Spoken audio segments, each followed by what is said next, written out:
All right, so there were a couple other things that I just wanted to show you guys real quick if you're wanting to do a couple of different cool effects.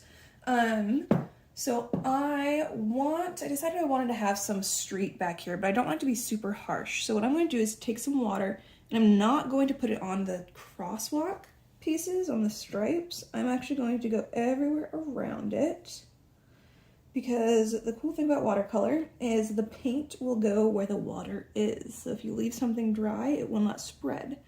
But if you put a bunch of water down, you just go around the areas. Make sure there's lots of water there. Just go up to those lines. I don't want it to completely get on my little character here, so I'll stop right there. Just go through and make sure that it's nice and saturated, and I'm gonna just take it out a little bit since this is the street. And I'm going to get my black and just blab it in here, okay? Just to kind of give the appearance that there's a fading street out here. Just gonna pull it around and get a little more, okay?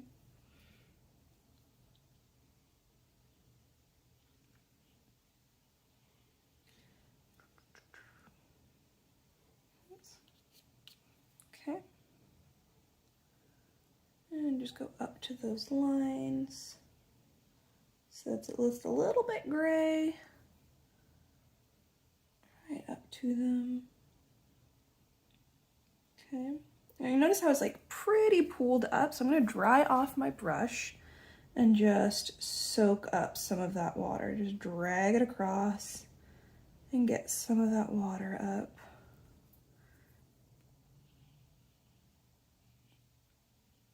Okay.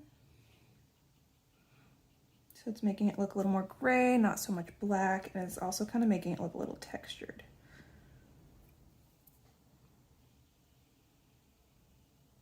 Okay.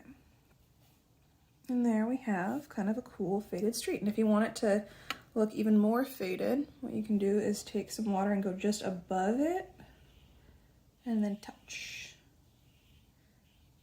Okay. Just drop more water in there and we'll give it a little more texture.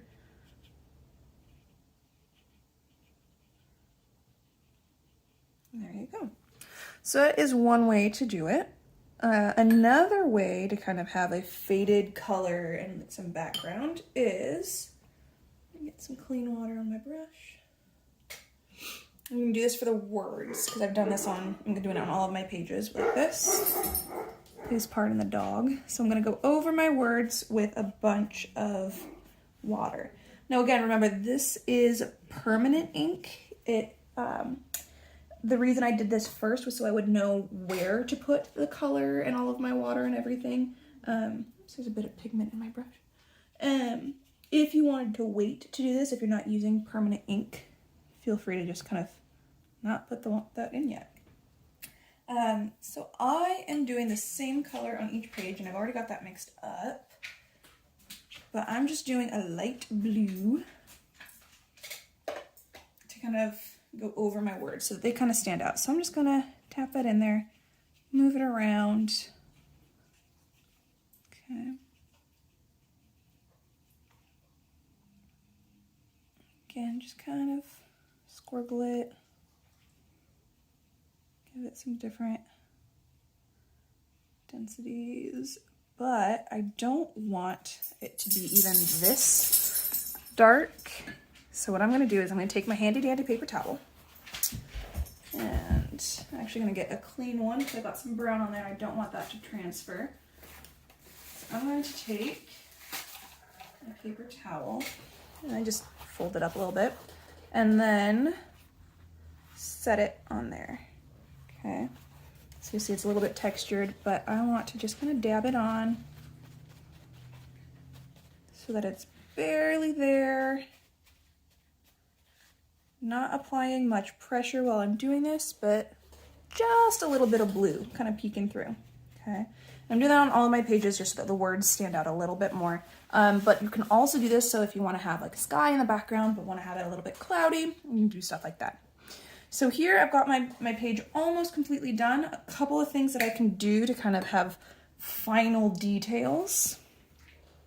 If I want there to be a little bit more definition to my narrator chick, I'm gonna go in with my small brush. I'm gonna actually take a really small one.